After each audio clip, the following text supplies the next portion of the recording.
সুপ্রিয় দর্শক, এই মুহূর্তে আমি আছি নারায়ণগঞ্জ জেলার রূপগঞ্জ থানার গোলাপুর ইউনিয়নের চারিতালু গ্রামে। আজ আমি আপনাদের দেখাবো কিভাবে পাট উৎপাদন করে থাকে। দীর্ঘ 3 মাস অক্লান্ত পরিশ্রম করে কৃষি উৎপাদনের মাধ্যমে এই এলাকার পাট চাষি হাজি আব্দুল মান্নান 5 থেকে 7 বিঘা জমিতে বাংলাদেশের সোনালী আঁশ পাট চাষের বাম্পার ফলন পেয়ে থাকে। পাট চাষের প্রতি বিঘার সোলার আটি প্রায় 400 আটির মতো হয়ে থাকে। আটি প্রতি বাজারে 35 থেকে 40 টাকা দরে বিক্রি করা হয় এবং দেশের বিভিন্ন অঞ্চল থেকে পাইকাররা এসে পাট প্রতি মণ 4000 টাকা ও কেজি প্রতি 100 টাকা দরে আমদানি রপ্তানি করে থাকে।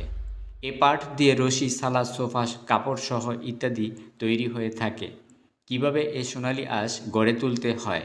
জমিতে বীজ বপন, সার ছাঁটাই, কীটনাশক ইত্যাদি ব্যবহার করার ফলে প্রায় 3 মাস পর কাঁচা পাট গাছ কেটে 2 থেকে 3 সপ্তাহ পানিতে সারি বেঁধে জাগ দিতে হয়। তারপর সেই জাগ দেওয়া পাট গাছগুলোকে তুলে এনে 7 থেকে 8 জন পানিতে থাকা অবস্থায় আঁশ থেকে শোলা ছাড়াতে হয়।